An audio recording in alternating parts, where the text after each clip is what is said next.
confirm and go live. We are now live. Hello. Hello to anyone who may be watching. Oh. Currently it says 0, but that thing is a liar. Because I've definitely had people in the chat when it said 0. I'm like, oh, you lied to me. You lie. Anyways, hello anyone who may be watching. It's your boy. And I'm here with your girl. Hello. This is my wife. This is my wife, Karen. I didn't ask. Is it okay if I call you by your first name? That's fine. Her name is Karen, and yes. I am, never mind. I am a customer service nightmare. Anyways, welcome to Monster Road Trip. This is the third game in the Monster Prom series, and I played the first one with El Patricio, and it was quite fun. Even though like 2 people watched it, and I was one of them. But it was a good time, and this was out, and also I'm planning on doing review things with this. So I'm gonna record this. Speaking of which, recording. We are now recording. All right, and before we get into this, I'm going to show Karen. You can see that the chat is still on the screen. It's a little transparent, but you'll be able to see if anyone chats with us. But before we dive into the game, I just wanted to show people. I just really appreciate one.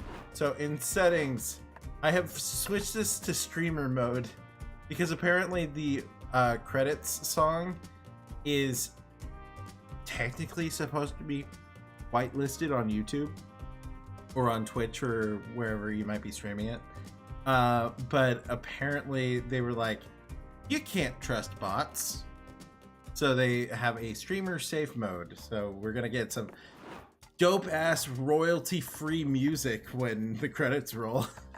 And then on top of that, we go to customize, and you can see there's a list of common triggers, and you can make it so that before any scenes that involve these triggers come up, it will give you the trigger warning, which is cool, and I appreciate the the work there. Nice to see a developer looking out for people. I then also noticed this word. Not this word. This is just yes. This word. Apparently, unlike in Monster Prom 1, this game has jump scares, and Karen is really looking forward. Sure. I'm not the one with the headphones. So. It's true. We only have one pair of headphones, and they are on my head. So, also, if I'm practically yelling, that would be why. That because right now I got some dope ass like cowboy like Western music going through my headphones. We're going through the wild west of Monsterdom. Anyways,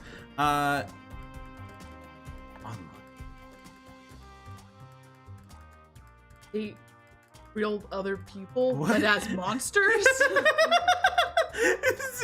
Is Monster Road Trip a dating site? Is like, that what this is? This is the new Tinder. Oh my god. Yes. Bumble, but for people who have a monster cake. Oh my god. Anyways, let's go ahead and play. You want to hear awesome voice effects, or would you rather make them up as you go? By the way, you want to know something? We did this when it was me and Patrick. the voice. They're like, yeah, you can have voice acting. It's like the occasional like stinger line as text goes up. It's not like actual voice acting. It's not like They're not reading the whole performing thing. the lines. Anyways, I'm gonna say yay because it's always hilarious. They're like, let's go. Anyways, how many of you are there? Wait, can we play this with a? That would make life so much easier. You want this one? Yeah. Bada bing.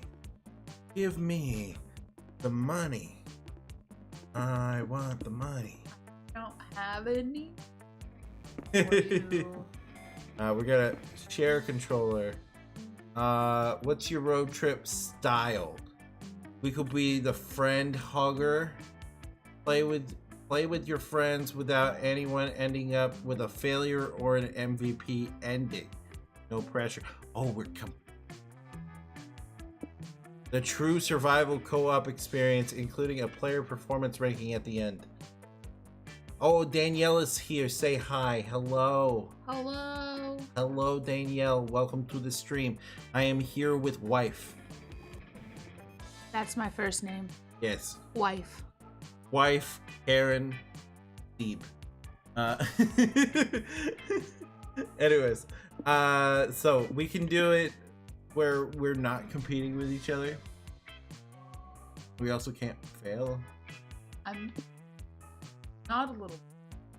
So... Okay. Oh, okay. Well, let's road tripper it is. Okay. Easy, normal, hard. I've never played before. Neither have I. I'm going to assume normal is probably going to be a good base level. That's fine. And if we're struggling, we'll take it down to easy later. Anyways, who got the precious? I don't know. Is this a Golem reference? I think the reference to me. Oh, you're the precious. The wife. You are precious. I love you. He took me to Panda Express, and then I kind of just went home with. Never went back. It's true. It's true. We are precious. Hey. Okay, normal. Okay. Okay. We must split the burden of reading the lines. I'm going to be the narrator. Okay. You can say the little narrator. Got it. Okay. Okay. The road. That mythical beast of asphalt. We once tamed it in what became one of the strangest, most wonderful journeys of our lives. Back then, when we were young and unafraid, summer was coming to an end when Polly and Scott planned a road trip. They would be the one. Okay. So Polly is a ghost who's a party girl who does way too many drugs. And Scott is dumb jock werewolf. You're telling me that the werewolf is called Scott? Absolutely, yes. Okay. I brought that up when we played Okay. Monster Prom. It's like super obviously a Teen Wolf reference. Anyways, the whole thing was bound to go off rails. Any rails, not specific rail. Off all of them. This was the Prank Masters, after all. Oh yeah, that's the two of them are the Prank Masters, and they started a food fight in the cafeteria in Monster Prom. Scott Howell, 21, a werewolf athlete who compensated for his rather small brain with a stupidly huge heart. I think that's exactly how he was like introduced in the first game too. And Polly Geist, 22, a party ghost with an insatiable hunger for all the wrong things. Anyways, sorry. I'm pretty sure I made that joke then. Don't mind me. I'm just a broken record of the same 5 jokes. Anyways, each of them were, by themselves, an agent of chaos. But together they were the perfect combo for hijinks to ensue. Who in their right mind would have agreed to join them on such a trip? Who are we? I'm sorry. I'm going to claim my favorite deity. I hate that her default name is Vicky. I prefer because the pun's right here. The pun's right here, and then it's also a little bit of, you know, self-insert. Oh. I believe that is the thing. I think she's Vicky because it's supposed to be Victor Frankenstein. Got it. But come on, like it's right there. And then also, there we go. This is gonna be fun. It's pronounced Danielle. Listen, I've only ever seen it in text, and also, just writing out your name makes it very difficult. It's like, I've seen it in text, and I will continue to only see it in text. Alrighty. Little zombie boy. Oh. His name is Brian. Okay. I'm used to the A button being over here because I'm used to playing on the Switch. On the Switch, yeah. So it's like, I was like, oh my god, what am I doing? What are you gonna name? What's his monster? He's a zombie. Oh.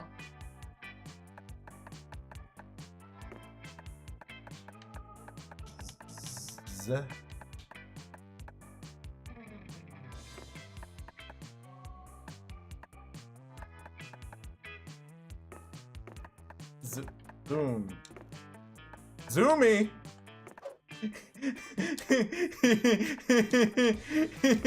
Let's do this. He's a cat in the middle of the night. He has the zoomies. Okay, well, let's see. We got.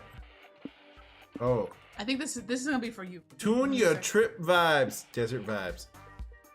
Tropical rave. There's also Surf Rock at Little Block. You know, weirdly enough, I feel like Surf Rock is basically the soundtrack of the first game. Oh, really? Yeah, because it feels very similar. But I feel like if Polly were on the music, if she's the passenger, yeah. she definitely is. Tropical rave, absolutely. Okay, was the road trip a dangerous idea? Yes. Was it poorly planned? Yes. Did we do it anyway? Fuck yes. For in the end, we were young, unafraid. Also, hey, look at both of us. It's both of us with You're so cute. It's so cute. I'm like potato chips. Yummy. Half of it goes in your mouth and comes right back out. That's me and my type A ass having the map. Absolutely. Being like, we're about to. Honestly, we're role reversed right now. That's why, yes. And we were ready to start. Let's do it. So let's go. Okay, I don't know how this game works, but the way that Monster Prom worked was basically you went to various school activities and you would like gain these stats, like you would increase less stats, and in the end the person that you would like would be like it would your success would depend on if you have high enough stats and what they liked. yeah. Got it. Okay. But Bless you. our neighbor is very loudly sneezing through the wall. Sneezing through the wall. Just like Kool-Aid Man style. Alright, so cheap motel. It's better than sleeping outside, right? It's better than sleeping outside. Right? Do you have a reservation? The Dynast. That has 2 smiley faces. How doesn't have any? It's true, but it's just gonna. This will probably cost me, whereas this will probably decrease soul.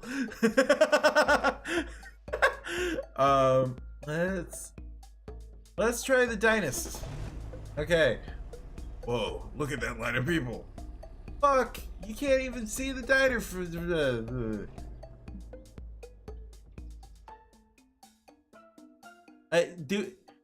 listen. Thank you. I'm precious. Apparently, I'm the precious one. Oh. Okay. I agree. I'm Oh my god. No, not my neck. My precious neck.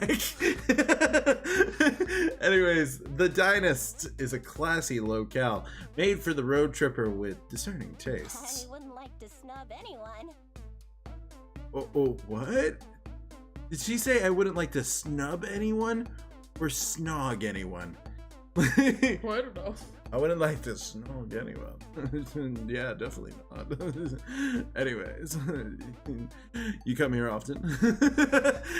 Sadly, it looks like everyone and their mother is a road tripper with discerning tastes. This place is packed. The only way you're going to get seated anytime soon is if you sit with someone else.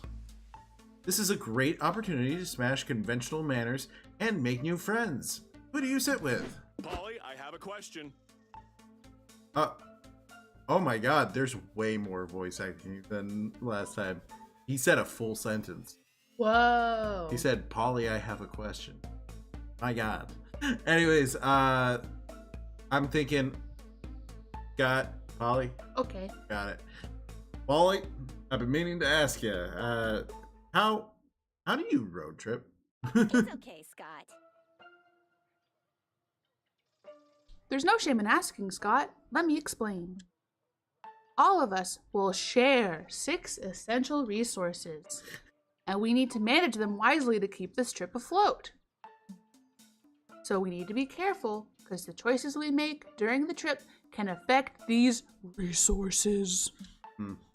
And if one of them depletes completely, we can kiss this road trip goodbye. Goodbye. I get it. So our goal is to avoid running out of any resource and keep road tripping forever. No. The goal is to reach one of the 6 destinations every road trip leads to. Every road trip leads to 6 destinations. I feel like this is... That's accurate. One of them has to be the Grand Canyon. One of them is the beach. I was gonna say, I was thinking more generally like the beach, the mountains, your parents' house. I have this travel guide that explains how each destination requires us to hoard a different resource. Okay, so we need to figure out where we're going and what our goal is. And also, apparently it was snub. I wouldn't want to snub anyone. The more you know. You can check said guide whenever you want. Click on the destination to the right, or press E on the key or left. Left or lub. I'm gonna press lub. Okay, let's see. Okay, so we have. So it's not telling us what the destinations are, but we can prioritize one. And then like say that's gonna be our goal, basically. Yeah. Let's not decide yet. Okay. But apparently we need to get to 25 of a resource in order for us to succeed. There you'll find the requirements to reach a destination and win the game. Enough exposition. Narrator voice inside our heads. We get it. Keep our resources far above 0 and hoard enough of one resource to reach a destination. Let's go! Hell yeah. So who are we sitting with? Who do you want to sit with? The couple who looks like they need couples therapy from maybe? The table who clearly doesn't want to be bothered. The poor soul waiting for their blind date. I think this is just me. The poor soul? No. I think the one who's deciding here. Oh. Like, I'll be quiet then. no, do you have an opinion? I wanted to know your opinion. Oh, my opinion? I was gonna say do the couple. Yeah, let's do this. Let's insert ourselves. Woo!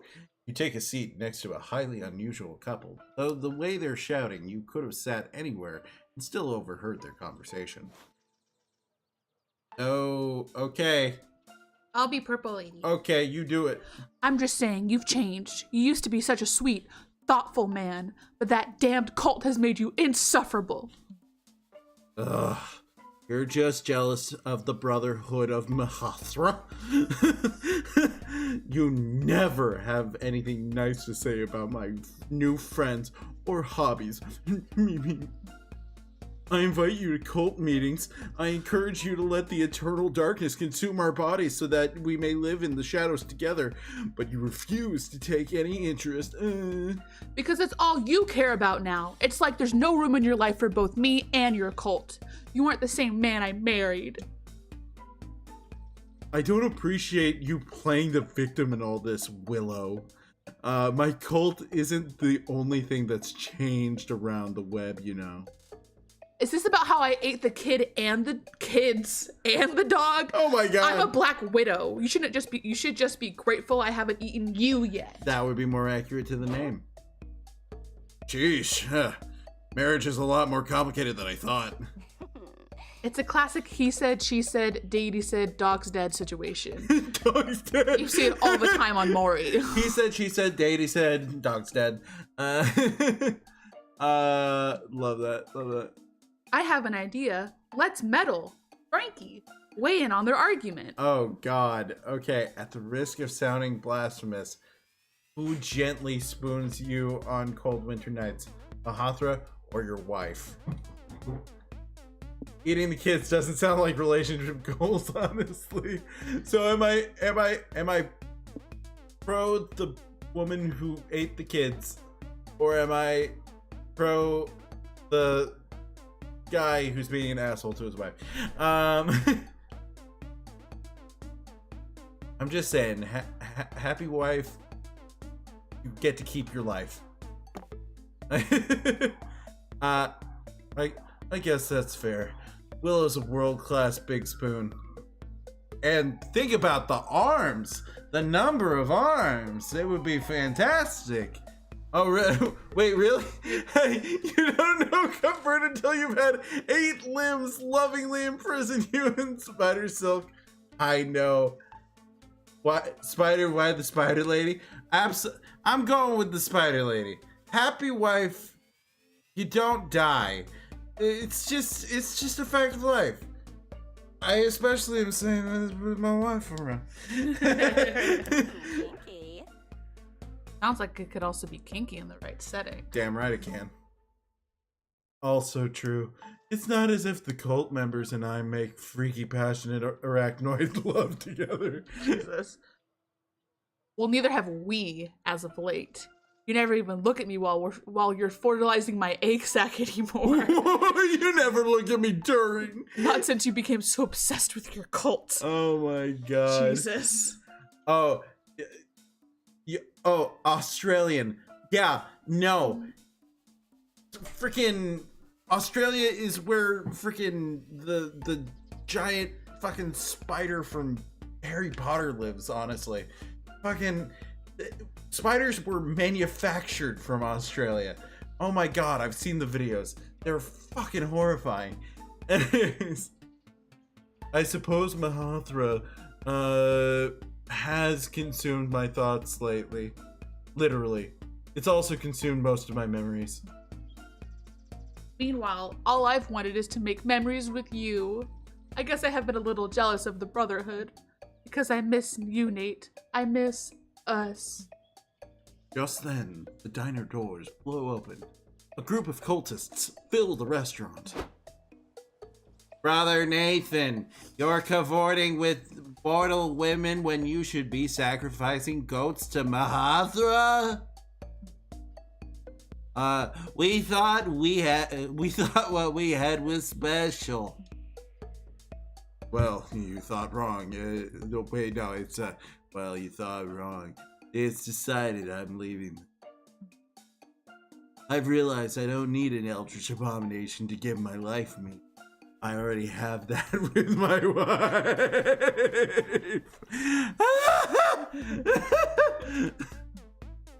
Oh, Nate. Nate and Willow embrace. And then they start straight up fucking up the table. It's something. The cultists leave in disgust. By weakening the power of Mahathra, you manage to regain +2 mind for all monster kind. But you still keep it #just protagonist things. But by forfeiting Mahathra's blessing, Nate loses access to its magic, and you lose a -2 magic that was apparently tied to it. Meh. Nate forgets what they are. Nate has completely forgotten what the conversation was even about, and honestly, I can relate. Zumi. Oh, it's my turn. It's your turn. Okay. Okay, so we got choices: fancy motel, Or do you miles and smiles. already have a car?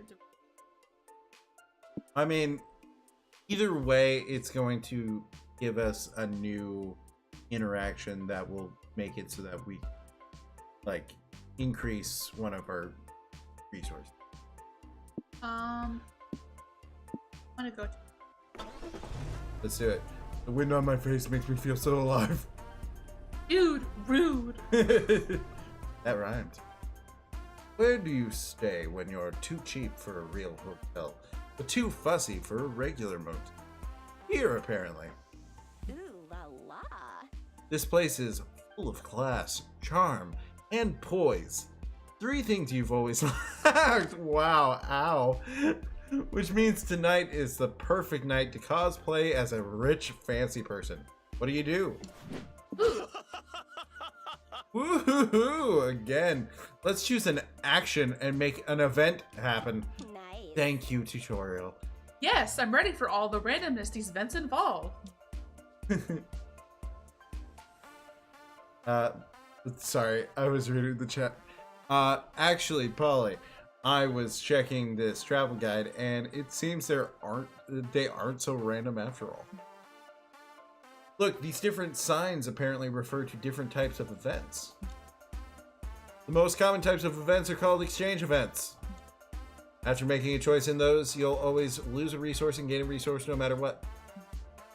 The trick is making the right choice, since that'll decide which resources are gained and lost. But if there's a resource sign next to the event type sign, that's called a known resource.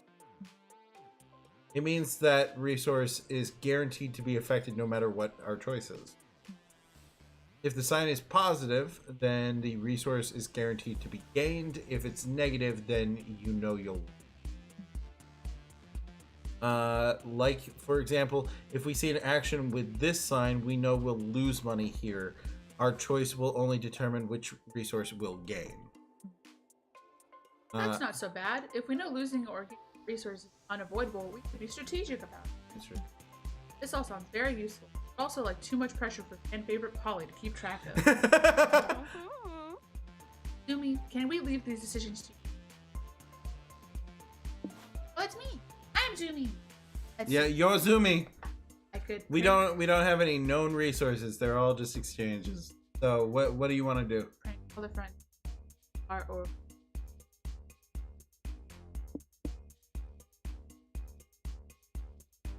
Oh, I got it. Amenities. Woohoo! Sorry. There's something so funny about that. Go to a montage of all of you all enjoying the amenities. Free towels, jacuzzi, buffet, jacuzzi in the buffet, buffet, free towels. Many more combinations of the 3. Scott, Zumi, look. I love free towels, buffets, and jacuzzis as much as the next gal, but I feel like this bit has overstated its welcome. I say we should look for something new, amenity-wise. Let's do it. More amenities, woohoo! And so you head to the front desk. You want this one? Well, fine. Amenities, you say?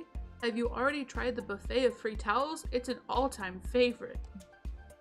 Been there, done that. Give me the goodies. I'm sure you have, like, super special amenities only for exclusive clients. There's no such thing, ma'am. We offer a wide array of amenities equal to all clients. Sure, I hear you. But, psst, seriously, tell us all the secret, exclusive, super special amenities. Oh my god. Wink! Telling you the truth. Oh my There god. are only the amenities you see, and that won't change no I'm- matter how many times you ask for it. I'm feeling so triggered. Gimme, gimme, gimme. Come on!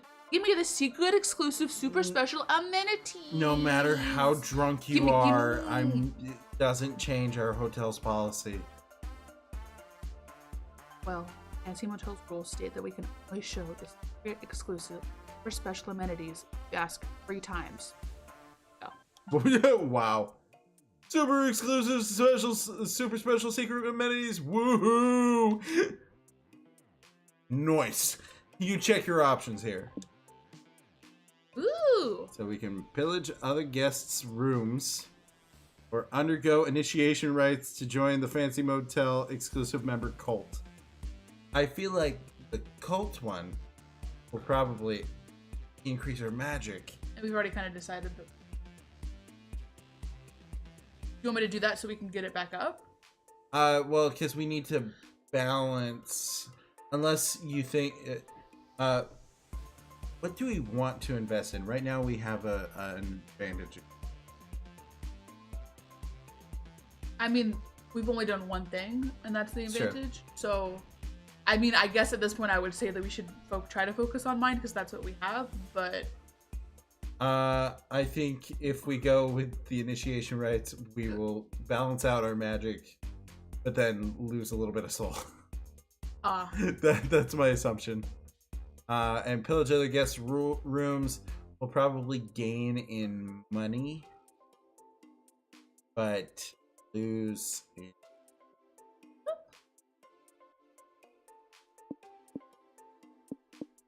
I want to. Okay, we're pillaging. Let's do it. All right, but there are some conditions you have to follow. You can only pillage the guest's personal items. Remember, if it's got a Fancy Motel seal, it's not for you to steal. You can only pillage children if their parents signed a release form.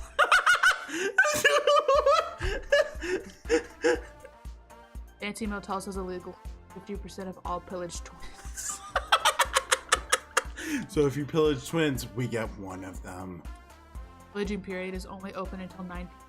Any pillagers found after dark will be shot on sight. I love the creepy face we got going here. Oh my god. Oh, I would love to see you try. Cause she's a ghost! After signing some legal forms, you, Scott, and Polly have a ball ransacking other guests' rooms, taking anything that's not nailed and lighting the rest on fire. Jesus. Please have mercy, cries one woman whose room you pillage. You can take whatever you want, but don't hurt my kids. Don't worry, ma'am. We'd never do that without your signature. It's against the terms and conditions. Just goes to show that anything's ethical as long as you follow the rules. You lose -2 soul, but we gain +2 money.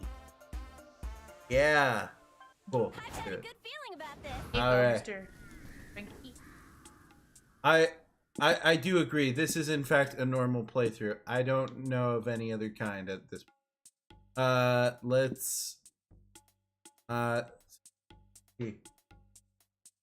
Gonna lose Is my- gas stamina? But I think those are the 3 events.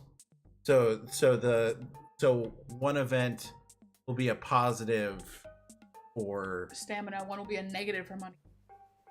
yeah. And then this one, I don't know what the fucking. I think the Halo, actually, I don't know. Sometimes it gets wild with some choices. I bet it does. I remember some of the Monster Prom shit.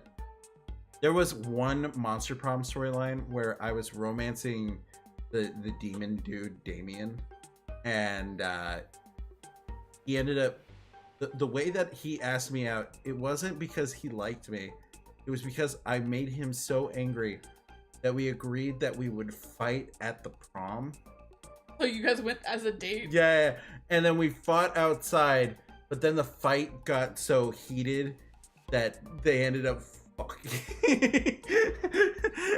it was a crowd has gathered around you as you begin to fight, and then your blood starts pumping, the heat is going, and then you start looking at each other funny, and then oh god, now you're on top of each other. Oh god. And then the crowd disperses as they're like, oh shit, That's what we call a toxic relationship. yes. Let's go to the shady property. Yeah. We could. What?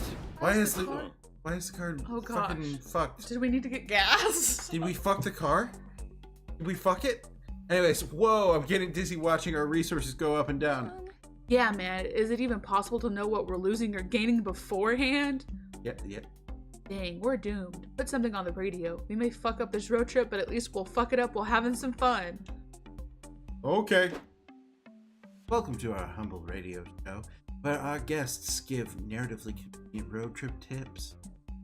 Today we have road trip survivor Cormac S. Thompson and Hunter McCarthy. Guys, what can you share with our audience?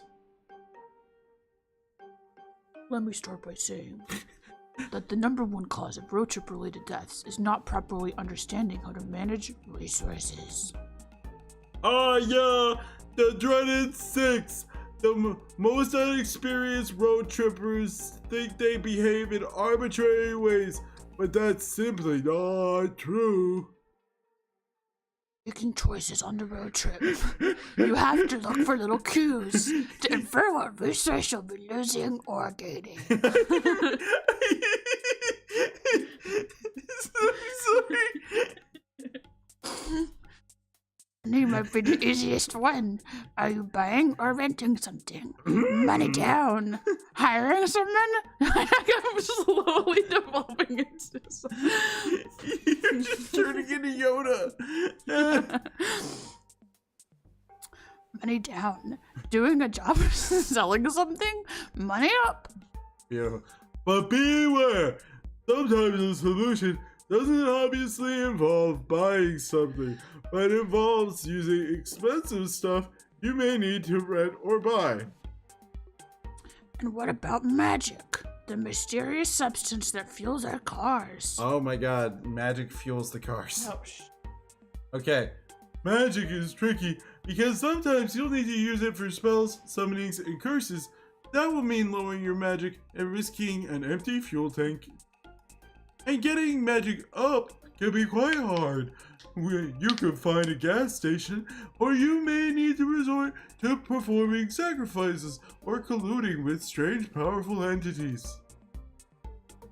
You know, classic road trip stuff. Our time is up, fellas. Let's discuss the other resources in future episodes of everyone's favorite radio show, Convenient Exposition. Applause. Thank you. Apparently this radio show has a studio audience. Whoa, that was stupidly convenient. Scott, did you take notes? Nope. Well, I hope Frankie did at least. I did not. Nope. Otherwise, we're truly fucked, and not in the good way. It could be in the good way. I'm sorry, Polly was always the one. Yeah. Like her. I like curves that you can phase through. Anyways, this place seems exactly like seems like exactly the sort of place you shouldn't What visit, can go wrong? which naturally is exactly why you have to visit it. Horror movie logic for the win. The big question is how you'd like to enter the premises. What's it going to be? Break into the basement. Check the backyard first. Just knock on the goddamn door. I'm gonna go check the backyard first because I feel like going in on money probably a good idea. Okay, I mean, we already have. Well, we gotta reach 25 and something. Okay. You sneak into the backyard to find a masked man talking with two cops. What? Good evening, Jerry. We got a call last night. Something about a woman screaming and begging for mercy, followed by chainsaw noises in your house. Oh, that was just my wife and I having our special time. You know how it is.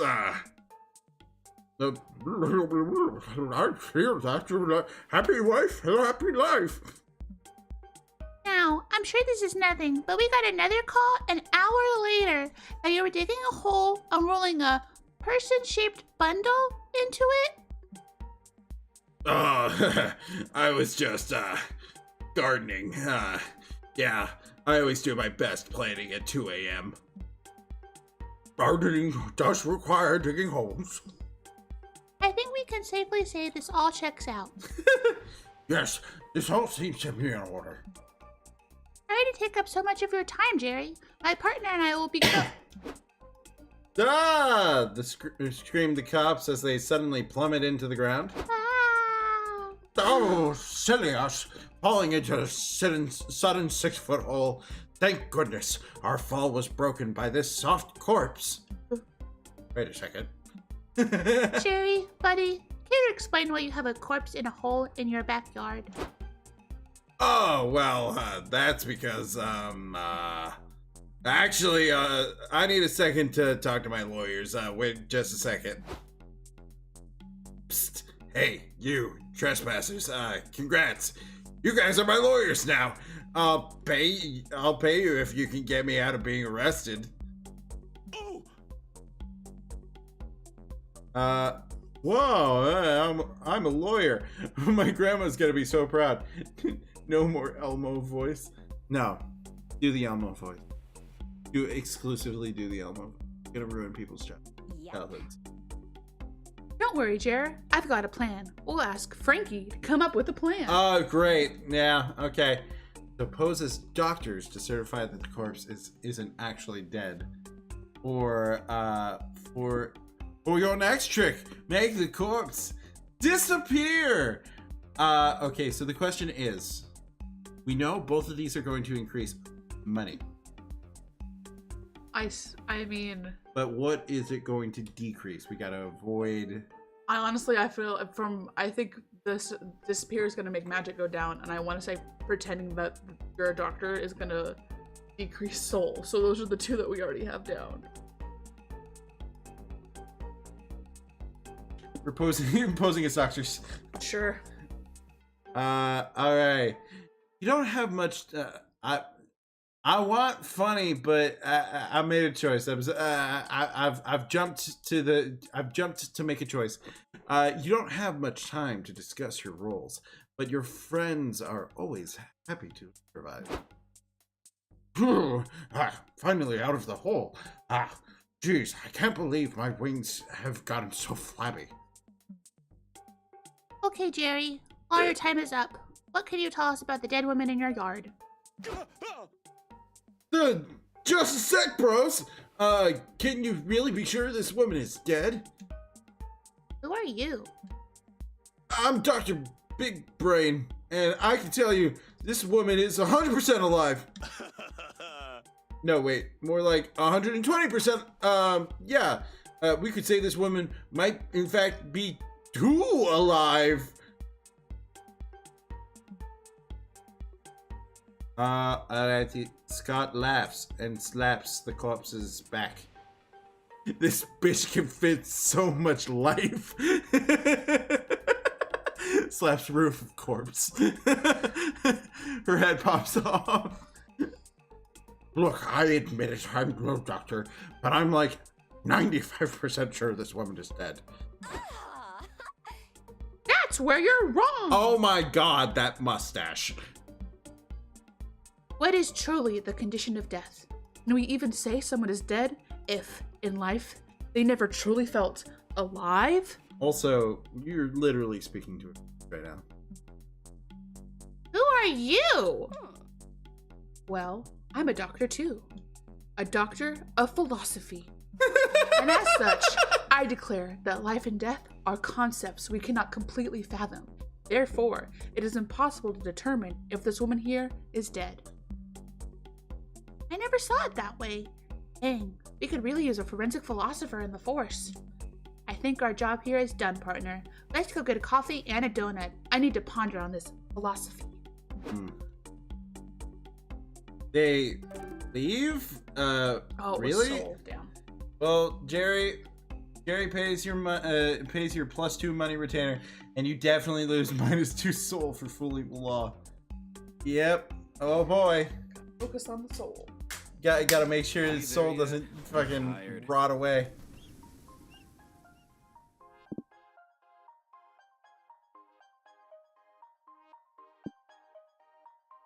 God.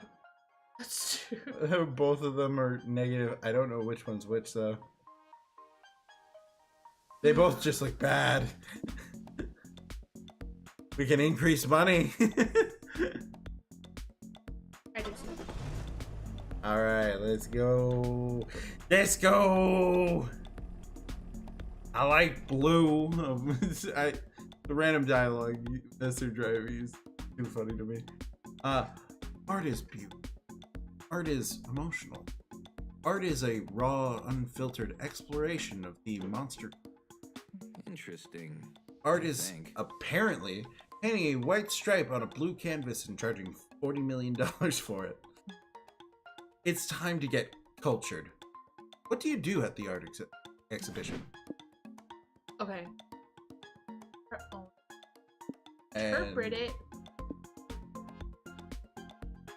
Okay, so I feel like the fucking devil horn thing is definitely like a negative to soul. Yeah, so don't. Not that one. We could do interpret the art and increase money further, or we could do the one where we're not sure what it's gonna be. Basically that one makes it so that it might increase. It'll increase one of two, and we can choose if we can figure out which. Do we want to play your art so we can... Yes! You tell your friends that you intend to display some of your own artwork at this exhibition. Sounds fun! And look, they even hung up a blank canvas for people to draw on. Greetings, my friends. Hello, friends. Are you also admiring Vincenzo Spinelli's piece, Bianco and Nient'altro? This all-white portrait was his last great work before he died. What'd he die of? Boredom? Celebration Looks like twerk. old Polly and friends are gonna have to put the twerk in artwork. Oh my god, yes please, Polly. Yeah, let's draw something fun on that boring canvas. What? You can't draw on Spinelli's masterpiece. It'd be a crime against art, also against the actual law. Don't worry. Our art will be hella legit. You'll even do our drawings on paper first and pick the best one. Well, I'm not just going to stand by and let you deface an art piece, not with deface an art piece, not without my input anyway. Give me a marker.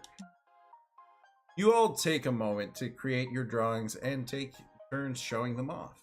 Behold, true Feast your eyes, plebeians. A blank page, inspired by Bianco de... it's an expression of ennui in an increasingly consumerist, Ugh, Liam's disqualified for being boring. Zumi, what you draw? You drew Keith Bloodclaw, your warrior cat's OC, which quickly gets disqualified for having excessive abs. It's okay, Boo. You could still make a mark on the art world by choosing which piece should be exhibited, mine or Scott's. Okay, so we could go. Okay. What stats we think this affects? Right. I feel like Scott's piece will decrease mind, but maybe increase soul. Because it's like heartfelt, but it's also a child's drawing. And I think Polly's would increase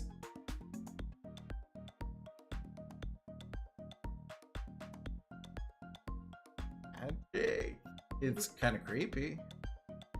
I say we go with Scott's because we're trying to make sure Soul doesn't bottom out. I like Scott.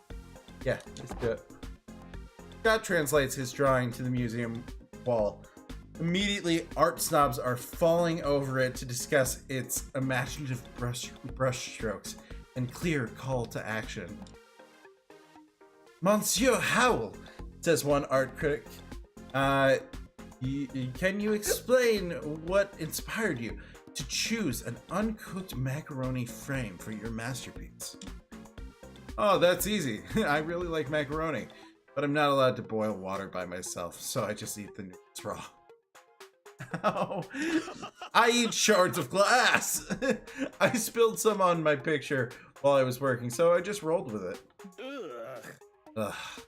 This is such an insult to Vincenzo Spinelli. You destroyed his masterpiece with your shitty macaroni art. Oh, I wouldn't say he destroyed it. In fact, Monsieur Howell understood my art better than anyone. My art? Bitch. The art critic removes his fake mustache and giant beret to reveal Vincenzo Spinelli. Oh, God. But you're supposed to be dead. But you're supposed to be dead. Oh my God. My God. The drama of this moment is Drama. fucking hashtag drama. This is the stinger at the Friday episode of the soap opera. Yes. You gotta wait till Monday to find out what happens Yeah, next. exactly. Nay, I merely faked my own death so I could watch Bianco in Antaltro in secret, waiting for the day a true artist would correctly interpret it. As a blank canvas. No shit! Buff, gentle artist of luscious fur, thank you for realizing my dream. You are a true artist at heart. You and not the purple vampire who obviously didn't get my art. Sheesh, okay. Hooray, you gain +2 soul, -2 stamina. That's not what I was expecting. Okay. For choosing this piece with the wholesome message, you lose -2 stamina because that macaroni came out of your road trip food supplies. No! Time to stop and get some shit. Time for some leg stretching. Oh, it's my turn. Ugh, finally, a place to rest. Even the spectral booty needs to do some sitting around after so much shaking. I've got a seat for you. It's my face. Anyways, the guide says there are several rest stops like this one. We should be able to reach one like once a week after visiting 4 locations or so. Let's go, Scott. That sounds good. Let's go chill on these benches, Scott.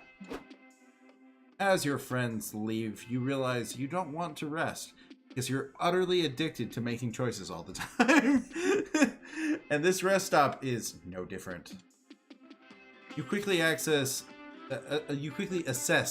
the many, well, 5 things you can check out around here. But beware, the exception of the car, each choice can only accommodate 1 player. It's first come, first serve. Now go and see what the different spots do. This is fairly similar to what the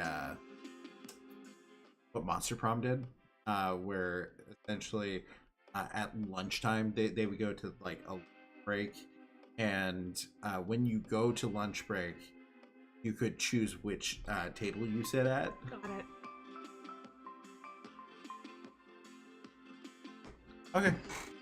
I will make my choice while you vamos. Let's check out the bus stop. Time to chill out. Oh, babe.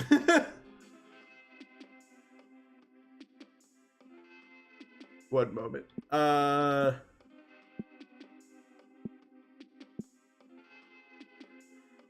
Aaron?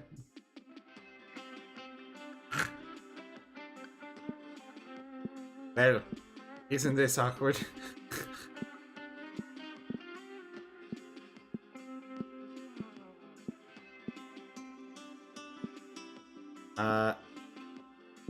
Noodles stand. We could get some of the noodles back from the macaroni art. I think maybe that's what that means. The table. Got it. Thank you, babe. Later that night. The comfiest spot is. God damn it, babe. It's your turn. Welcome to the benches, where you can relax and talk with either Polly or Scott. Conversations you can hold with them are a chill narrative treat with no choices to be made. If you have enough conversations, you might score a date ending a date ending with one of them.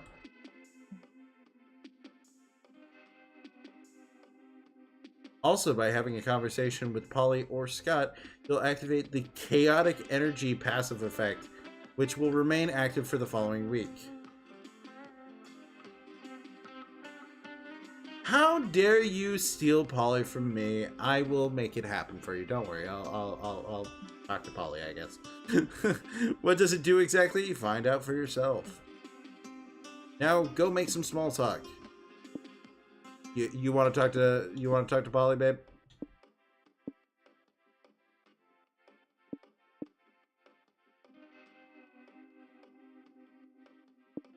Okay. Not Scott McCall. Anyways, Polly. What do you want to talk about? Her mad skills at chess, or her favorite books?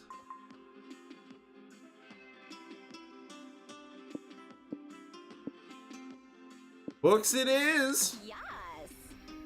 Yes, what a great question. But gosh, it'd be so hard to boil down what I love about literature in just a few lines. I like stuff that's intense, erratic, and raw. Take the Magus, for instance. A young graduate goes to a Greek island and falls right into the cryptic psychological games of an eccentric old man who lives there. The little charades seem amusing to both the character and the reader at first, but they slowly and increasingly become darker and more powerful. You end up moving through the book as if you were immersed in a dense substance, or a sort of fever dream. No way. Whoa, sounds interesting. Oh, and of course, there's also a place in my heart for the motherland. I mean, the Russians basically defined modern Western literature. Like, take Dostoevsky. His greatest novels shaped the literary canon, but he also has amazing lighter things like The Gambler. It's Polly time. That novel is where I got my name from. Wait, is it Polly is in Pollyanna? What? And he's also got lesser known comedic short stories, like the dude wrote a satire in which a public servant is eaten by a crocodile. When the owner refuses to cut the crocodile open, the servant resigns himself to resuming his mundane life from inside the croc as best as he can. Obviously. Sorry, anyone brings up the topic of literature before, and Sorry, anyone brings the topic of literature, and before I realize I'm already rambling big time. I feel like there's something awkward about the way that line is written, but okay. No, it's okay. It's really like seeing you. I really like seeing you this passionate. Oh my god, I think I'm fading. I'm fading. Nice. Alrighty. Cool. I can text you some book recommendations later if you want. That's pretty cool. I'd love that. You two spend the rest of the night looking at the night sky. Chaotic energy. Wherever the prank masters go, hijinks ensue. Can you handle the consequences of their mess? Next week, all resource gains and losses from events are increased by 1. Oh no! So many places to go. Alright, now it's my turn. This is the bus stop. You can either check for hitchhikers to pick up or have a conversation with the one that's already riding with you. Conversations are a chill narrative treat with no choices to be made. If you hold conversations with the same hitchhiker, you might score a date ending. Hell yes! This is what I was hoping for. Additionally, each time someone interacts with a hitchhiker, their passive effect is triggered. As you play, you'll learn what each character's passive effect does. Exciting! You can only have one hitchhiker at a time. If you pick up a new one, any prior hitchhiker will leave into the dark of the night. I mean, between the two. I'm not sexy meow. By the way, I'm pretty sure Valerie was the shopkeeper in the first game, and I do believe there was a way you could take her to the monster. That's cute. Yeah. Yeah, I'm not a furry. You're gonna go. Got it. You invite Valerie to join your road trip. Sure, I could use a few stooges for my scams. Hey, String. I know you miss me and my stuff. Let's go. Okay. Bargain Queen. Valerie knows a thing or two about bartering good deals. Next time you barter with noodles, you'll gain +1 extra resource gain. So, that was one of the things we could have chosen. There was like the new shop stand. Got it. So apparently, now that I've picked up Valerie, we get an extra thing If we have noodles. when we do. Got it. Okay. I guess. How dare you? Money's in the lead. Money, money, money, money. Money, money, money. Week 2. It's my turn All right. again. Look at Umi. the rest. You're up. You like me. Ready to embrace your inner horse girl? And by You're not. nay, I mean hell yes. By nay, I mean yay. I did go to horse riding camp when I was growing up. What now? Yeah. Yes. You know, we've been together for so long. I still learn new things about you. We did the time. we did fun tricks on the horses too, not just riding them. I did Oh my like God, a really? handstand and shit. What? Crazy. What? I've gone horseback riding once, and you know what they did? They gave me a horse and they warned me as I was getting on the horse. I was like 9, and they warned me that the horse that they'd given me liked to roll in the water. Yeah. Like, bitch, what? Yeah, they had a horse at the camp that I went to that was like particularly aggressive, and they gave that horse to one of my Girl Scouts, my Girl Scout troop leader, who like had experience with horses, and the whole weekend that horse was like, we're walking in circles, not me, bitch, I'm gonna stand right here and not move. It was like Damn right. very hilarious. That's a strong, independent horse. You don't need no rider. Anyways, Sunshine, open fields of rolling. I definitely almost read that as what? Open fields of rolling what? I'm pounding who's? Hooves? This truly is a horse's paradise. Horsies! There was a voice line that just said, horses! Just like that. Oh my god. Science has proven that there are 3 key activities to do with horsies. Question is, which one of them are you doing today? Hey, wait a sec. That event type sign looks new. Yeah, according to the travel guide, this sign means this is a quantities event. They work a lot like exchange events. We always lose and gain equal amounts of resources, and we have to guess which resources are tied to each option. The main difference is the amount of resources that are affected by each option differ. Got it. They can be affected a bit, some, or a fucking lot. Scott, you never swear. That's how the travel guide phrased it. Dang. So what this foul-mouthed travel guide basically says is that we could choose to play it safe or go bonkers. Damn right. You already know what Mama would choose. But this one is up to you, boo. Go for it. Okay. So that one is the amounts one. I feel like if we she's not a are the horsies like gonna turn into eldritch gods? maybe. This bit. I genuinely can't tell what any. I say.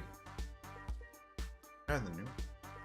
The worshiping? Yeah. Sure. Fuck it. You all approach the stables, but find they're already full of other people visiting the ranch. You're surrounded by young girls in blue jeans and ponytails. All of them vaguely give off a kind of vibe. You did the hand thing, you know? The ding! Anyways, they're bowing to the horses and filling dyers with horse doodles. This is a horse cult. It's a horse cult, I know it. You also see a familiar ginger fuckubus. What? You met at summer camp. Oh, we haven't played Monster Camp. So let's see who the fuck that. Hello. Hello. Howdy. Oh, hey there. Hi, Sawyer. Whoa. What's the weird stuff happening back there? Oh, it's the horse girls. They love worshiping the horsies. It's weird, but I sort of get it. Horses are beautiful and gentle and easier to talk to than people. Mm-hmm. I even consider myself a horse girl from time to time. Oh, really? But I thought, you know. Yes, but for the most part, I prefer using non-gendered terms for myself. Ah, got it. It's sweet of you to remember. Oh, it disconnected. Don't worry. It's fine. What is happening?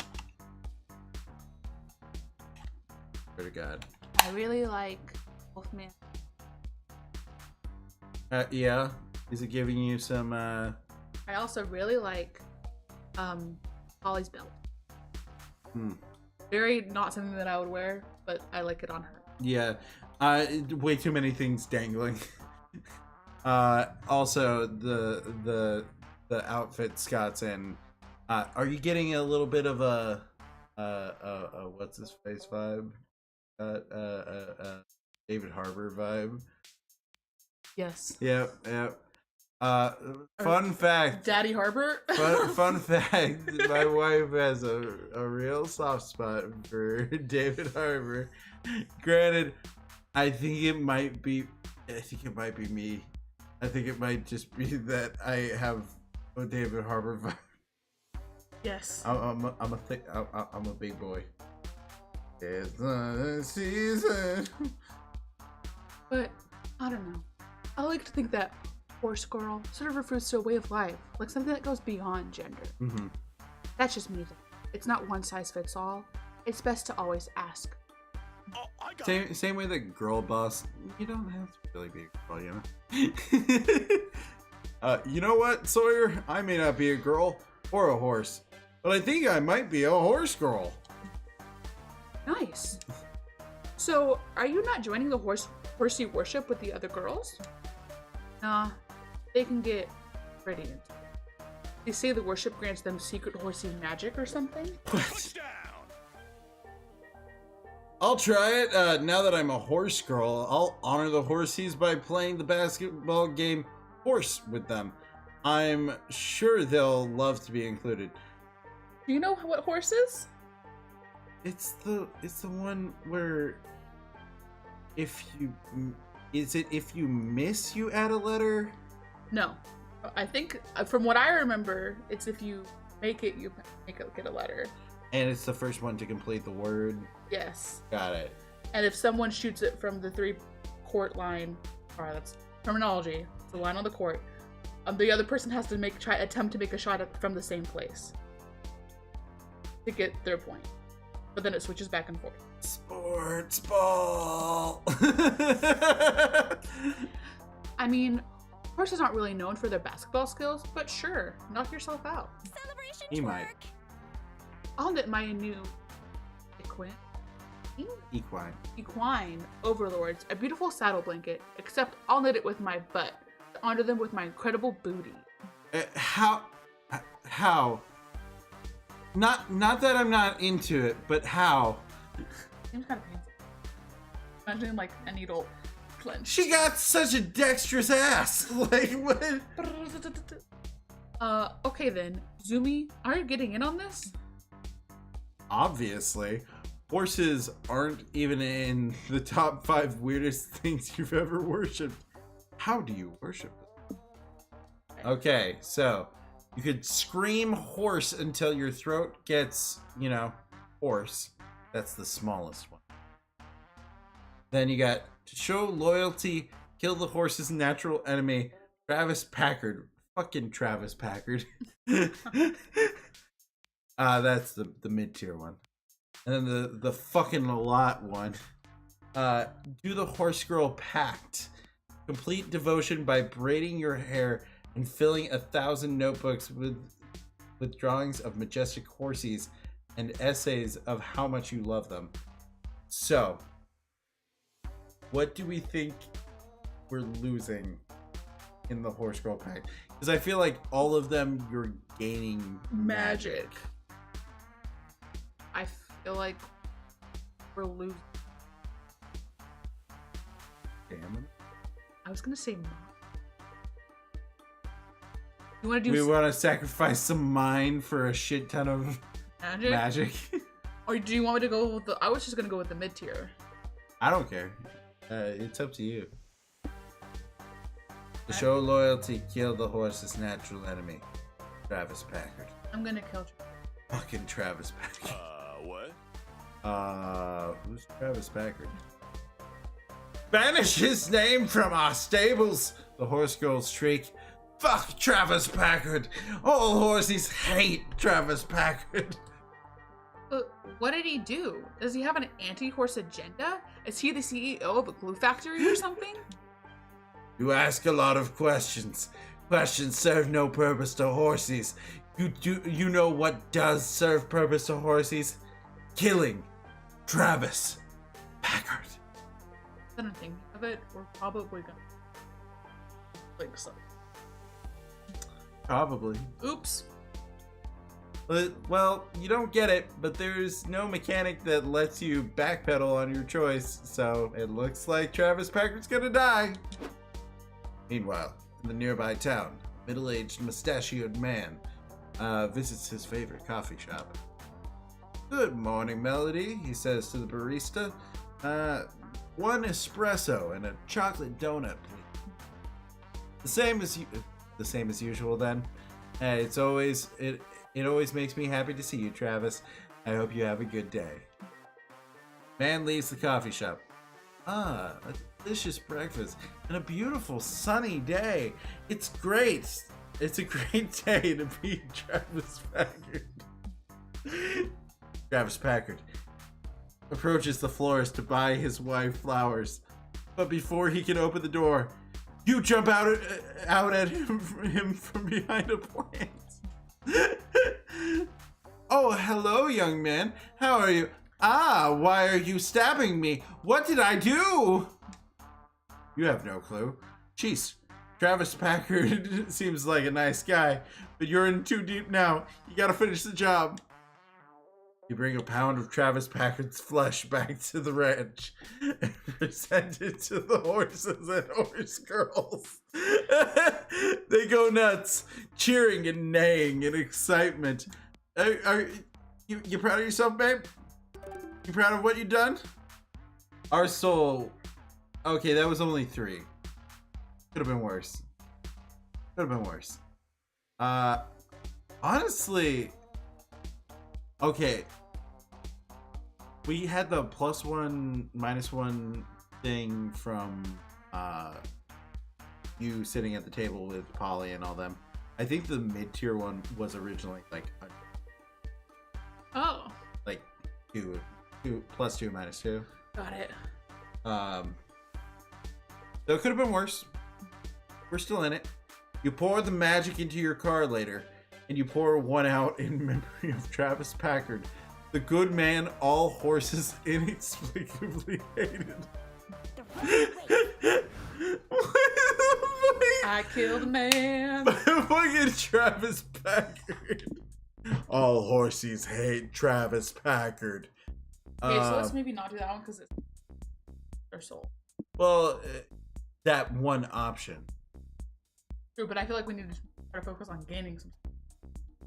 Because if the other two are the positives in the other direction. So they're all different events. Correct. So there are 3 events. One will make us lose soul, but then another one will make us gain whatever the fuck the starry-eyed thing is, and I'm saying none of those options, from what I can see, are gonna have us gained soul. right.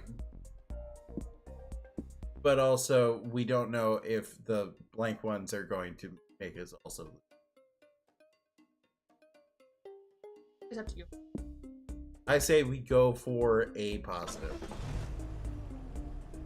Finally, some respite from that. What? Why has this car stopped? Hey, Polly, look what time it is. Oh, fuck yeah. Put the radio on, Frankie.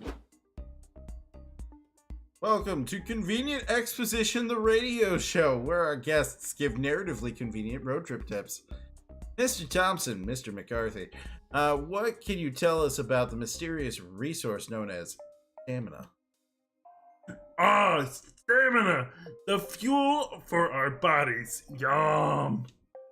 Getting stamina up is simple. Eat stuff. Stay hydrated. Get some rest. Get some help. This is important since arduous activities such as exercising or having intercourse. This was an option? We'll eat up your stamina. I think I'm also turning into Yoda. Just a slightly different Yoda. Throwing your food. Lead to Yoda. Throwing your food away or using it in ways that don't involve eating it will also lower your stamina. Cormac, something you said about stamina reminded me of mind. It takes an experienced road tripper to differentiate how resting raises your stamina, but relaxing raises your mind. You're spot on, Hunter. A strong, relaxed mind can save you from succumbing. Can save you from coming. To road madness. What to this day I suspect is an ancient deity preying upon mortal psyches. Relaxing and finding enlightenment will keep your mind up, and so will strengthening your brain by learning new things. But if you overtax your brain, you may actually risk lowering your mind. You know, it's like cramming for a test. Anything that strains your brain can result in mind loss. From trying to comprehend the incomprehensible to getting in anxiety-inducing situations. You betcha, says the radio host. Even thinking a lot for too long, like myself after this edifying rumination. Which is why we'll stop this episode right here. Cormac S. Thompson and Hunter McCarthy, everyone. Why are these people in this studio? Series! Fuck yeah! Thompson and McCarthy, am I right? No, I have no idea what you mean by that, Scott. Me neither, Polly.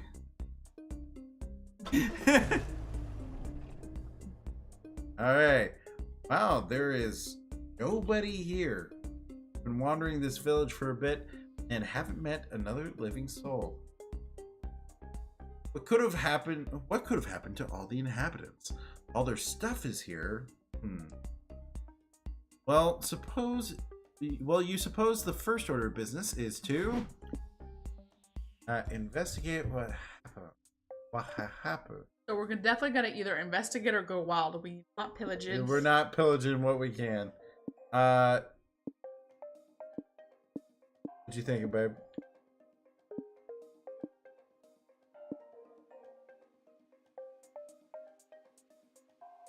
Let's investigate what happened. The mystery is afoot. The mystery is solved. It's afoot. Wiggle, wiggle. It's gonna end up on WikiFeet. You and your friends begin searching the village for clues and run into your friend Joy. Guys, what are you doing here? Oh, hey, look, it's Witch Lady. I like the Witch Lady. There was a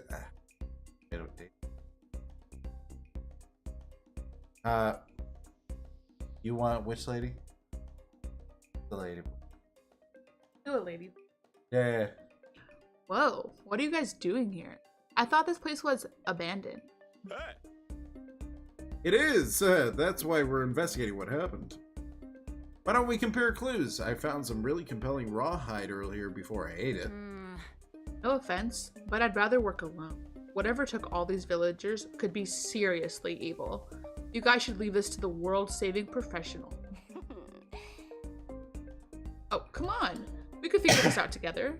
I, for one, think everyone realized this village sucks and they all moved to Vegas. Sure, if you guys really want to help me, why don't you try solving this Rubik's Cube I found? It's a very important clue, definitely. Let's do it. I'll solve it, Joy. I won't let you down. 20. Well, I'm stumped. This would probably be easier if I wasn't colorblind. Buddy boy, what the... Oh, she's yawning. There we go, she's back. This is booty. Joy only gave us that clue to distract us from the real investigation. She doesn't think we're competent detectives. She doesn't think we're competent. Then let's solve this case before she does. If we find the answer first, Joy will finally see how good and smart we are. Good call, Scotty. We'll be a regular Sherlock and Watson. I'm great at reading people's micro-expressions to deduce what they're thinking about. Me. Ooh, do me. What do my micro-expressions say I'm thinking about? Milk bones? No, wait, you're thinking about sports. Final answer, am I right? You're asking me? I don't know what I'm thinking about. That's why I need you to tell me. It doesn't take a detective to see that Polly and Scott are hopeless at this on their own. Luckily, you know exactly how to turn them into great investigators. Okay, we could get fancy technology to enact the ultimate investigation technique. Zoom and enhance. Or we could, you need the acute perception of Sherlock Holmes. who could analyze a myriad of details just by looking at a crime scene. His secret? Doing lots of cocaine.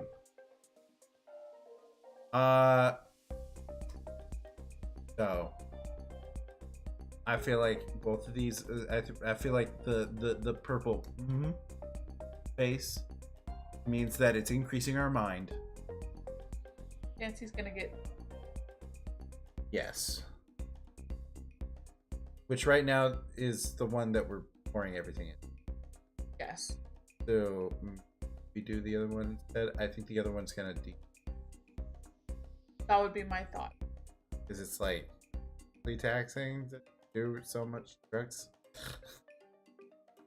I'm assuming. I think we'll be okay. Okay. We're doing cocaine. Perfect leap in logic. You and Polly do coke. It'll give you the hyperactive edge you need to notice all the details you wouldn't normally see. Woo! Okay, I'm ready to investigate. I'm like so ready I can hear my fucking pulse. Wait, I don't even have one. Ha ha ha ha. That's so funny. Polly, Oh my Polly, God. Listen. Polly, look, there's a phone on the ground. Let's check the photos on it. Maybe your superpowered Sherlock brain will see a clue. Last photos on the phone are of the cloudy sky above the village. You see a weird electrical storm brewing in one of the pics. Fuck yeah. Fuck yeah, fuck yeah, fuck yeah, fuck yeah, fuck yeah. This is so promising. Oh my God, are my teeth vibrating? Weird. Huh? Wait, forget the dumb photos. Look at this phone. Something's off about it. You're right. The case is cracked. Maybe that means there was foul play. No, forget the crack. Look at the ugly color scheme on this case. Mauve with olive green stripes? Gross. I could do so much better. Polly grabs some markers and starts drawing a better phone case. The vibrant colors. The amazing design. The breakdancing stick figure. Polly's a natural. Yes. You're right, I so am. I should design phone cases professionally. I'll make us millions in no time, and then we can use those millions to buy more cocaine. Wait, would she do the voice to the narrator? Yes, she Oh. was. Oh my God. Of course, it's all so obvious now. You've been wasting time on prom or summer camp or road trips when the answer all along was building a phone case empire. Fuck yeah, let's do this! Frankie, do you know anything about designing a website or running an online marketplace? It can't be that hard. You excitedly Boogle. It's Boogle because it's Boo. Oh my God. How to design website. Ready to build your fortunes. What's going on over here? I thought you guys left already. Nice. Do it. You gotta do it. No. You gotta do it. Come on. I know. I could see it. I could see you building up to it. Come on, do it. Jesus. I'm sure you peaked the microphone with Love that. That's... You underestimated us, Joy, but we proved you wrong. We were totally capable of being millionaire phone case designers. What? Woohoo! You definitely cracked the case. The phone case. You lose three stamina, but being coked up, and hyper, but you gain 3 mind. Okay. Hell yeah! Mind is now in the lead. All right, Zoomy. Zoomy. Hiker? We can go. Oh, sorry. Or the cryptic tech company. Okay, Cryptic Tech Company is going to give us more Or money, and I don't know. Have we done this? so. So I feel like.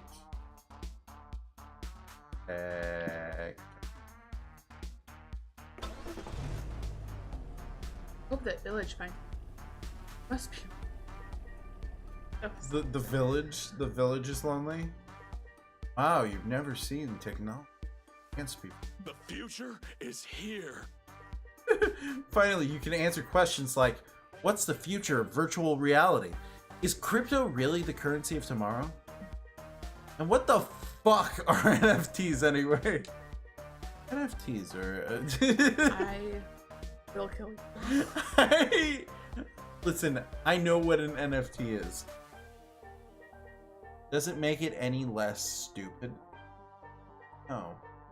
No, it doesn't. There's so much to see, but only so much time. You want to check out God. True AI, the Metaverse algorithm. Really trying to. I mean, honestly, tech companies are gonna suck our soul. So I'm kind of worried about it. I mean, we could do the one that's guaranteed money. I feel like at least doing guaranteed money. I feel like maybe True AI is gonna be your best bet to not their soul. I think maybe it'll make us lose our mind. That's fine. You walk into a room full of elegant people. There's a pianist, waiter serving sushi, and some engineers taking notes. Ah, guests, says one engineer. Welcome to the showcase of our latest invention, an AI that can pass for regular money. We're actually doing a publicity stunt right now. There's one robot in the room with us. If you correctly guess who it is, cash prize. Whoa! Whoa, that's crazy. Ollie, are you the robot? I don't think so. I can dance a mean robot, but that doesn't mean I am one. What about you, Scott? Are you the robot? No. Puppy boy. If it was programmed that way, sure. Really? Then maybe I am the robot. I have to say. But no, Scott isn't a robot. Huh? How do you know that, Zumi? Are you the robot? No, none of you are the robot, obviously. Sounds like something a robot would say. I'll let it go for now, but you're on thin fucking ice. Well, if none of us is the robot, how are we gonna figure out who here is the robot? Okay, you can be dismayed by every conversation you hold as an excuse to throw your drink with your inner side of approval. Yes. Start conversations on topics that would be hard for a cold, logical mind to truly comprehend. Tracks first. Okay. Okay. I feel like the top option is gonna lose the poll because that's worth. And potentially killing it. Stick AI. Yeah. But I feel like the bottom one is going to, like they were saying, you know, you use your mind too much, you could lose some of it. I think that's gonna lose. Which I guess is fine. We've had one. Yeah, we got plenty to spare, and it will get us more money. You three approach a group of socialites sitting on some sofas and talking. It's just so tragic. Saying, Mother's illness has progressed to the point of no return. The doctors say she only has a few weeks left. Fuck that noise. You should try healing crystals. Everyone knows illnesses are caused by a buildup of bad vibes. Just rub some clear quartz on her forehead and you'll suck those shitty vibes right out. That makes sense, says the socialites. Healthcare is free in most of the world. Healing crystals aren't. And everyone knows expensive things are always better. You notice one rich man not taking part in the conversation. Being strangely quiet. Muscles! You could also try putting your mom on an all raw meat diet. The muscular bros I watch on YouTube say fermented liver gets all the toxins out of their biceps. Oh my god. It's fucking the liver king or whatever his Jesus. fucking name was. The man is being noticeably quiet now. You think you see smoke coming from his ears. I'm all for trying anything to help Mother, says the woman. But what if the crystals in the raw liver don't work? Well, it's like I always say, in doubt, turn to the power of prayer. Why don't we join hands and pray right now? Our Father, who art in heaven, hallowed be thy. Boom! Oh my god! They just fucking. Oh, they went there. that was. Wow. The quiet man's head explodes and showers everyone in twisted metal. Oh no! Our prayer made that guy die. See, Satan. We did it again. Only for the devil is a robot. We did it, gang! You win +3 money, but lose -3 mind. Yep. I'm fully charged. Makes sense. Checks out. Alrighty. Let's see. We got a regular gas station. We got farm. I feel okay. I feel like The angel halo is gonna be good for soul. I think so. Like good soul. Should probably do that to make sure we don't die. Yeah. Let's go to the gas station. Woo, we're getting there. Hope nothing weird happens. Nothing weird's happening! Why did you have to say something? Scott, fuck! Turn the radio on. Convenient exposition has started already. We can't miss it. Roger. Mr. Thompson, what were you telling us about hype again? Yes, let me repeat. Anything that makes you rejoice to your core will get your hype up. That includes laughing out loud, doing thrill-seeking stuff, or going to town, if you know what I mean. Wink. What do I mean? Sexual intercourse. Anyway, I like keeping my hype strong and vigorous, like my sexual intercourse.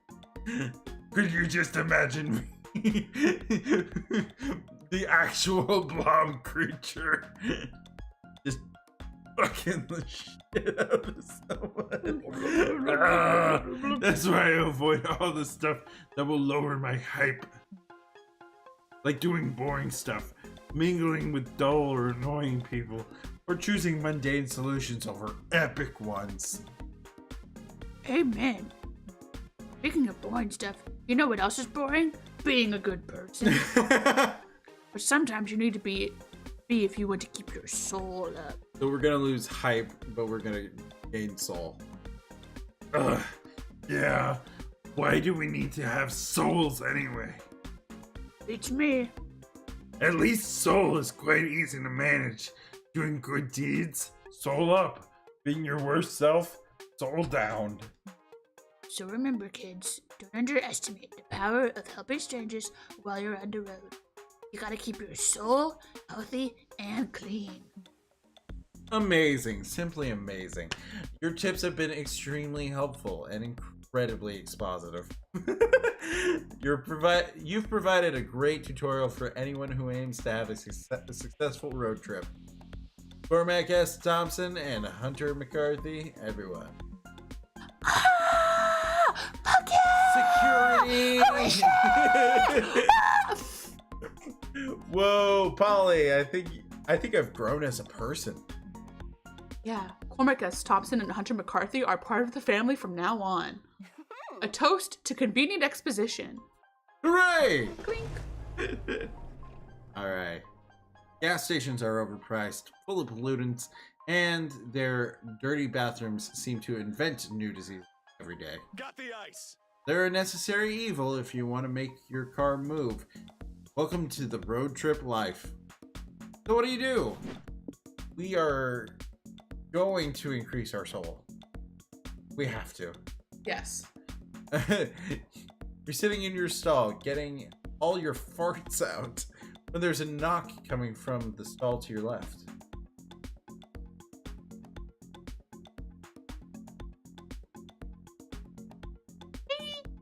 I hate to bother you, but it's some toilet paper. I wouldn't normally do this, but it's a funny story. Is the funny story that you ran out of toilet paper? Hey, good guess. So, can I have some? You give them a wad of toilet paper and they leave you alone for about 30 seconds. Hey, buddy. So, funny story. I went to light a cigarette and dropped my lighter in the toilet. Can I have a light? You You pass them a lighter and hope that that'll be the end of it. It isn't. Hey there, old buddy, old pal. I want to shit in peace! Still there, huh? Must be a big shit. So, can I borrow an umbrella? It's a funny story. I think it's gonna rain later today, but I left my umbrella at home. I had an umbrella. I don't have a spare umbrella. Fuck you, dude. Oh, and hey, do you think you can help me solve my crossword puzzle? Funny story. I've been a crossword puzzle champ since I was 12. It's kind of my thing. My strategy is doing them in public restrooms and asking whoever in the stall next to me for help with the solutions. Genius, right? Oh, God. Anyway, I need an 11-letter word for belly. Belly button. Any ideas, buddy? Yeah. Is that... Yeah, that would be 11 letters. Yes, it is. Suggest belly button. You also ask if Dave? That's supposed to be a V? I think so. If they've got any other favors or funny stories for you before you get back to doing your business. Ooh, I'm glad you asked. Since it's a funny story, I've been keeping a list on the back of my crossword just in case I needed anything else. A hand passed you a crossword over the stall with a list of things on its back. Which of these can you give the stranger? They can get a very fancy hut, feedback on their 300-page toilet-themed screen, or a free piggy bank. Okay, so I feel like this is either stamina or mind decrease. All of these should increase soul. Very fancy hat. Maybe? And this is this is definitely stamina, right? Okay, so I feel like the feedback is really want to keep money up, but also not. gotcha. Oh yes, thank you. Please give me your honest opinion. I really think I've got something good here. Why is it? I don't know. Oh, are you saying because I asked you for my feedback on my writing? Yes. Oh, I see. I see. The screenplay is titled Detective Chatty, Toilet Inspector. But Detective Chatty's whole thing is having long noir-esque narrations, stakeouts in public bathrooms. In this scene, Detective Chatty is interrogating a woman whose husband died in a dynamite in the toilet accident, and she has nothing to do with his death. In the margins of the script, others have written derivative plot. Protag is clear self-insert. Can't tell if bathroom stuff is a fetish thing or not. Do there need to be potty piranhas? What do they add to the scene? Actually, why the fuck am I line editing a screenplay in the public bathroom right now? You leave your margin notes, then pass the screenplay back. I disagree with your note that the leading lady could be replaced with a sexy toilet and there'd be no difference, but still, thanks for helping. You gain +3 soul, lose hype. Okay, yeah. They did mention that being a good person would lose us hype. Or like doing boring things. I guess that was Right. boring. I guess so. So you gain +3 soul for helping that stranger, but -3 hype for reading 300 pages of toilet screenplay nonsense. Lovely. Time to stop. Ugh, It's so many choices. Shit. Okay. It is your choice first. Where are you going? Now you can go to the table and you can continue on that romance poly life. Let's get recharged. I will go to the noodle stand. Okay. Take advantage of that. Time for some leg stretching. Welcome to the bartering stand, where you can barter with little trinkets and miniature. Each trinket is tied to a resource. You'll lose the resource tied to the trinket you give away, and you gain the resource tied to the trinket you take. Also, Noodles is here, but I don't know if that's a good thing. Howdy. Oh, oh, this is the voice. Okay. How's it going, Meat Sack? Welcome to my swap shop. See anything you like? I'd love to make a trade.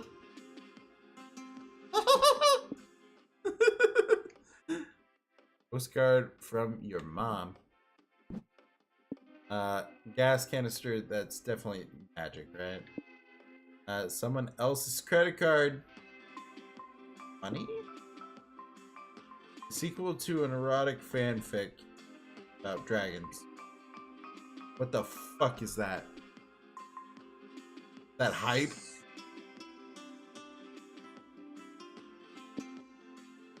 I feel like postcards definitely soul. We can spare some magic. Yeah. Magic's when we gotta be.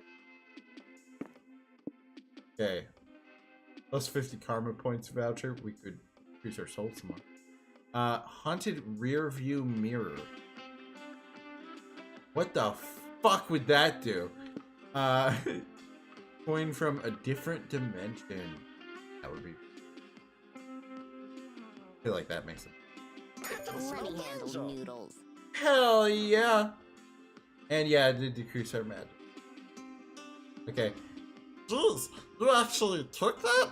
I just set that out to make all my other products look better by comparison. Let's do a little dance of joy. But hey, not my fault. You're a sucker. No refunds. No beds here? Crap. Alright. There you go, babe. Talking to Polly. Ooh. I'm gonna talk to her about her search for an apartment. Ah. Yeah, I've been looking for an apartment with Scott.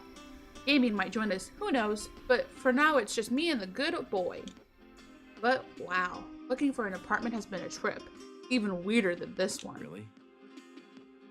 See? We're setting a high bar, so it must be really weird then. Absolutely. What? The prices, the conditions, the people. Okay, listen to this. There was this one apartment where the owner required us to join his reggae band to rent from him. And another one who strictly forbade us from consuming ketchup while renting. I would never in my life live at the no ketchup apartments. Karen has ketchup on her ketchup. If something is bland, it just needs some ketchup. Yeah, I mean, fair. Ketchup? But why? It was a matter of principle, she said. Still, no idea what the fuck that meant. There was also the one without a bathroom that offered to sell us a shit bucket separately. What No the way. Shit Shit bucket? Yeah, and still, better than a basement we found that was being rented out. Let me tell you, that basement is either used for sexual reasons, criminal reasons, or both. Damn right. Dang, girl, this is truly a whole parade of yikes after yikes. Wow, I needed to share that good old venting. Long story short, finding a good apartment for us to rent is taking some time. But hey, it makes the journey more entertaining, and I'm sure we'll find the right place eventually. Yeah, you got this. I think you've got it. Oh, this is just saying who's going first. And I thought we were. We're so close. We're so close to having enough money. Can I power through? I believe in you. Can I power through? A new day, a new adventure. Oh, We just need something that's gonna not take away stamina and is gonna give us money.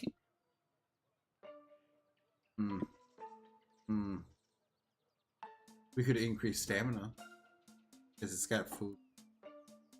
Ooh, maybe we should do that because I don't see any other options that will give us money. Not currently. Can I touch this thingy, Valerie? Break it, you buy it. You read about this. You did? I hate the fact that the word read and the word read spelled exactly the same. You read about this diner in a listicle of the top 10 most cursed restaurants you should never ever visit. At least it's well ventilated. Obviously, you took that as a challenge. Look at her. Look at them. They're so cute. Seriously, after all the dark magic you've messed with over the years, you think you can handle a diner. So now that you're here, what do? You're going to order something. Gonna decrease. No. Because we're ordering something. Well, actually, we'll see. You all enter the diner and sit down to order. Your waiter appears in a cloud of baleful energy and french fry smell. Welcome to Doom's Diner. Behold the den of shadow and rot, heavy with the weight of curses handed down from generation to... Yeah, we already heard it from your greeter. He's in the parking lot with his dick out, screaming that the end of all diners is nigh. Oh yeah, you mean Naked Dave? He doesn't work. Oh, he does act like that. Because he's... Does he act like that because he's cursed now? Ah, took the wrong kind of shrooms. But this place can and will curse you. Even the items, even the menu items harbor dark, forbidden magic that will permanently consume it. Yeah, speaking of the menu, if I ordered the Doom Burger meal deal, can I replace my side with a beer? And also my entree? Actually, I think I just want 3 beers. Beautiful. I want hot wings, please. Which sauce do you recommend? Nieto y Tabasco in Las Vegas, or literal blood, maybe? Haven't you ever heard of heeding a goddamn warning? This food is cursed. You eat it, it'll corrode you like a beast in repose. It'll twist your mind, sell your soul to the highest bidder. That you, as a waiter and all, be selling us on the idea of eating at this diner? You don't seem to be very good at your job, boo. Boo. So, Frankie, what are you gonna order? Okay. Evil milkshake. I feel like that's definitely gonna decrease soul. Yeah. The everything burger. Be and it'll drive you soup is crazy. gonna decrease hype. Because it's boring. Yeah. Do we want to... I feel like if I'm right about the everything burger decreasing mind, then That's our best option. that's our best option because it's not decreasing money. It also might decrease buying the higher. I can see it going either way. Anyways, let's do the everything burger. Do you even understand the danger you're putting yourself in? That burger has everything on it. Have you seen everything everywhere all at once? That sounds like a challenge. Does it have pineapple on it? Yes. Does it have Baphomet's butthole assault hot sauce on it? Yes, it does. Every other sauce in the world. It has everything. Does it have dog treats? Even the high-end ones, from the Good Pet Store uptown. What about Scott's butt? Does the burger have Scott's butt on it? Does it have this one specific brownie my grandma made me in 4th grade that was so good it created a core memory? Yes, it has all that shit. I cannot make it clearer that this burger has everything. If I bring you the damn burger, stop asking dumb questions. Probably not. But you can try. Gerard. What a name. Gerard the Depardieu? butler. Oh my god. How dare. That's so good though. Gerard brings you the everything burger. You take a bite and holy shit. You take a bite and then holy shit. You shit yourself crazy. It really does have all those ingredients Holly and Scott mentioned and many more. You surely gain +3 stamina. It even has, yuck, are those pickles? You hate pickles. Yeah, why do you always forget to ask for no pickles? So this is me. This is me. It's definitely not you. Not me. I know, Karen's an extra pickle bitch. She takes all my pickles. That's why we're married. Exactly. How can all these ingredients even fit on this burger anyway? And what's with the taste? Could it be Scott's? Nah, it can't be. Damn it. All these questions and more plague your brain. Yes, -3 mind. That's what it was. Yes. The same way the ingredients plague this burger without logic. Okay. Love it. There you go. Focus on getting that money. Get that money. Fuck. Slay, loot, repeat. Let's see. Those increases. We don't know what we'll be doing with some of those, but we also have increased our soul a bit, so we can afford to lose if we really need to. So, what you want to do? Like, loot data this. Money. Let's go. Taking the bet. Ready to gain some experience? This road trip has already been the best experience. Aww. Oh, Scott, you're adorable. Why are you so cute? Normally, a dungeon would be a dark, scary place for people to be locked up and punished. Okay, bye. This is a sexual dungeon. But in the world of video game logic, everyone knows dungeons are just challenging labyrinths waiting to be explored. There are plenty of ways to plunder a dungeon. What's your preferred method? Okay, so grinding for experience apparently helps our soul. Solve puzzles helps mind. Fight the dungeon boss, I guess? Because hopefully one of them will give us more money. I really hope. More money, please? 99 levels of exploring the dungeon, fighting slimes, and solving puzzles later. You find a heavy iron door labeled Final Boss. You open the door, readying yourself for a fight. Inside, you see a single skeleton sitting in an armchair doing a book of Sudokus. What? Where's the boss? Are you the boss? The skeleton looks up at you over his spectacles and says, "Actually, I'm." Oh, we get to fight a landlord? That's kind of cathartic. Hell yeah. I can't recommend fighting me. My special moves are call the cops and sue for assault and battery. Seriously? But we didn't hack and slash our way through those 99 other floors to not kick some dude's ass. Well, if it's a fight you want, you're in luck. There are actually 2 final bosses that you can choose from. Due to the recession, layer rental prices have gotten pretty steep, so this dungeon has been converted to a timeshare. I'd be happy to schedule a beatdown with either one of my tenants for you. Who do you want to fight?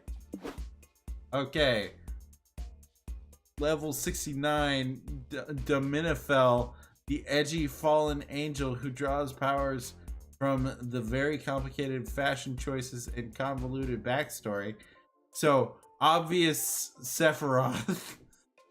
Or an accountant?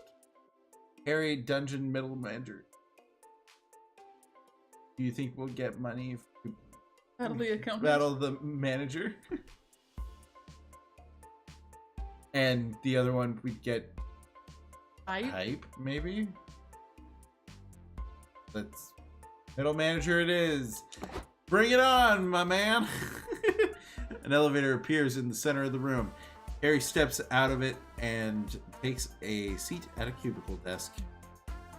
Welcome to Dungeon Solutions Incorporated. Did you finish filling out those puzzle efficacy spreadsheets. They were due this afternoon. Huh? We were never told to do that. Yes, you were. I CC'd you in the email. You watch a health bar above your head lose 25 HP. Fuck. Well, did you send it after 5 p.m.? According to the employee grimoire, employees aren't responsible for checking or responding to emails during off hours. Damn. Oof. Thank God Polly has a plan. And better yet, it's working. Harry's HP is going down. Fine, but I need those charts ASAP. You'll have to work through your lunch break to get them in on time. You mean my union-mandated lunch break? You can't force me to do that. Get his ass, Polly. Get his ass. Arg fucking union. Harry's HP goes down even further. Harry, your reign of corporate terror has gone on long enough. Did you even approve Scott's PTO for this full moon? He failed to submit a formal request. I don't have to honor that. But it's for his lycanthropy. You legally have to accommodate for pre-existing conditions. Damn. Oh, I'm going to HR. No. Harry's HP falls to 0, and a stack of employee harassment reports the size of an anvil falls from the ceiling and squishes him. Hooray! You lost 3 hype entering the corporate hellscape, but earn +3 money from briefly working for Dungeon Solutions Incorporated. Hell yeah, we're almost there. Sweet! We're almost there, baby. We just have to do something that won't affect our hype. Okay. Protect. You're a smart business owner, Val. Want to invest in Prank Masters Incorporated? Huh? You are a smart investor. Burning buildings, screaming people, eardrum shattering roars. Scott? Run! There's no question about it. A kaiju is attacking this city. I'm not sure why you decided to visit a city obviously experiencing a deadly event. But then again, I don't know why I even expect logic from you anymore. Nevertheless, you now need to protect yourself from death by a giant reptile. What do? What the fuck is this? What the fuck is this? Shall we let's fucking go. One convenient scene transition later, you're suddenly in City Hall debating on how to fight the kaiju. I've gathered the city's greatest minds, and these random tourists for some reason, to discuss solutions, says the mayor. What can we do? Let's use bombs, the military general says. We're flush with nukes. This kaiju's just the excuse we need to blow shit up again. I like this guy. I like his whole unhinged vibe. Let's put a pin in that. Scientists, do you have any ideas? Where did the kaiju come from? Well, says the scientists, it's possible that all the untreated radioactive waste in the water supply mutated a lizard into a giant killing machine. Damn, if it isn't the consequences of my own actions, sighs the mayor. Just tell me how to kill the damn thing. Kill the kaiju, gasped the scientists. Why would you want to do that? Kaijus are awesome. Ooh, you know what would work? Fighting fire with fire. Let's stick another kaiju on the first kaiju to kill it. Won't that cause undue harm to the civilians, the mayor sighs? Does anyone here have an idea that won't kill thousands of innocents? Have you tried offering the kaiju a free pizza if it promises not to stomp anyone?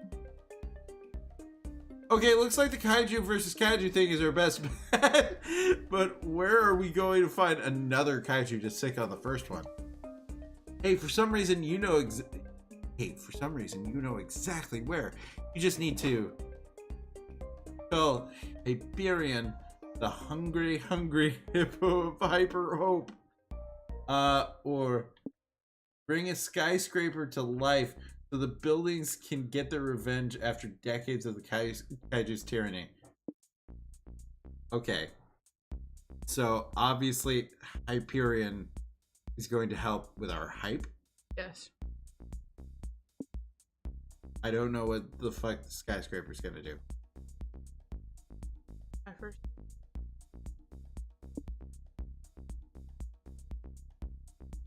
And See? smart. Let's go with Hyperion. Yeah. Hyperion, the scientist gasped. But that's just a legend. Nobody even knows if it exists. There we go. That's the voice. But we're in movie logic territory right now. Everyone knows that if a movie character says something just a legend, it's usually true. Time for a hippo hunt.